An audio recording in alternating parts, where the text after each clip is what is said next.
நம்ம Ashwin sweets and snacks export பண்றதுக்கு 7373041434 மற்றும் www.ashwinsweets.com கான்டாக்ட் பண்ணுங்க.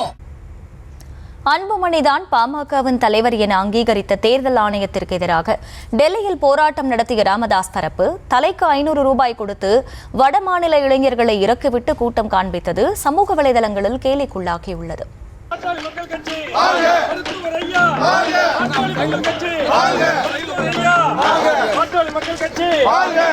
தேர்தல் ஆணையத்திற்கு எதிராக ராமதாஸ் தரப்பு பாமக நடத்திய போராட்டத்தால் தலைநகர் டெல்லியே ஸ்தம்பிக்கும் என்று பார்த்தால் வேடிக்கை பார்க்கும் அளவுக்கு தான் போராட்டம் நடந்தது என்றுதான் சொல்ல வேண்டும். பாமகவுக்கு அன்புமணிதான் தலைவர் என குறிப்பிட்டு சில நாட்களுக்கு முன்பு ராமதாஸ் தரப்புக்கு தேர்தல் ஆணையம் கடிதம் எழுதியது.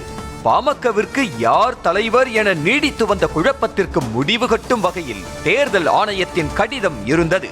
இதன் காரணமாக தேர்தல் ஆணையம் மீது விமர்சனங்களை அள்ளி வீசிய ராமதாஸ் தேர்தல் ஆணையத்திற்கு எதிராக டெல்லியில் போராட்டம் நடத்தப்படும் என அறிவித்தார்.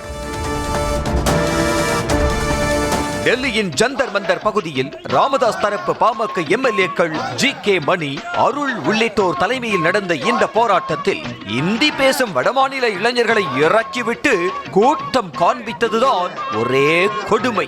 போராட்டத்தில் பங்கேற்றவர்களின் மொத்த எண்ணிக்கை 120 பேர் என்றால் அதில் 70 பேர் வடமாநில இளைஞர்கள் தான் என கூறப்படுகிறது.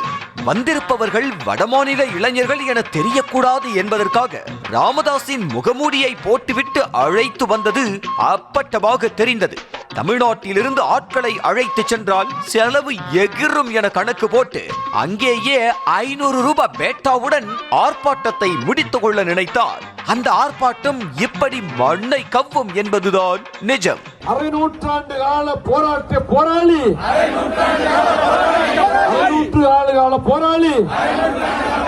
மருத்துவர் ஐயாவுக்கு துரோகம் செய்யாது. அன்புமணியுடன் கோபித்துக் கொண்ட ராமதாஸ் தனது ஆதரவாளர்கள் சுமார் 100க்கும் மேற்பட்டவர்களை மாவட்ட செயலாளர்களாக நியமித்தார். அந்த மாவட்ட செயலாளர்கள் மூலம் தலைக்கு 2 பேரை தமிழ்நாட்டிலிருந்து அழைத்து சென்றிருந்தாலே எண்ணிக்கை 200ஐ தாண்டி இருக்கும். ஆனால் ஐயாவின் வியூகம் கடைசியில் கேலிக்கு ஆளானதுதான் மிச்சம். போராட்டம் எங்கள் போராட்டம், மக்கள் கட்சியின் போராட்டம். 500 ரூபாய் கிடைக்கிறதே என்ற ஆசையில் என்ன கோஷம் போட வேண்டும் என்பது கூட தெரியாமல் வடமாநில இளைஞர்களும் ராமதாஸின் கரத்தை வலுப்படுத்த வந்திருந்தது நகைப்பை தான் ஏற்படுத்தியது.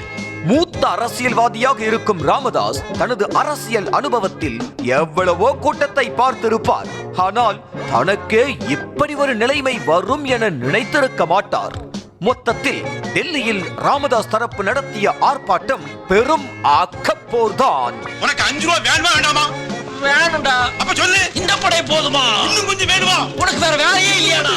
கடந்த செப்டம்பர் மாதம் கிருஷ்ணகிரி மாவட்டம் ஹொசூரில் ராமதாஸ் தலைமையில் நடந்த பொதுக்குழு கூட்டத்திற்கு வடமாநில இளைஞர்களும் பெண்களும் அமர வைக்கப்பட்டிருந்தது கிண்டலுக்குள்ளானது. பொதுக்குழு உறுப்பினர்கள் மட்டுமே பங்கேற்கும் அதிகாரம் பெற்ற அந்த கூட்டத்தில் வட இந்தியர்கள் பங்கேற்றது போல டெல்லியிலும் இந்திக்காரர்களை வைத்து போராட்டம் நடத்தியிருக்கிறார்கள் ஐயாவின் அபிமானிகள். கட்சியை உரிமை கொண்டாட நினைத்து இவ்வளவு தீவிரம் காட்டும் ராமதாஸ் பாமகவின் வாக்கு வங்கியான வன்னியர்களுக்கும் வடமாநிலத்தவர்களுக்கும் என்ன சம்பந்தம் என்பதை புரிந்து கொள்ள வேண்டும். நம்ம Ashwin sweets and snacks export பண்றதுக்கு 7373041434 மற்றும் www.ashwinsweets.com கான்டாக்ட் பண்ணுங்க.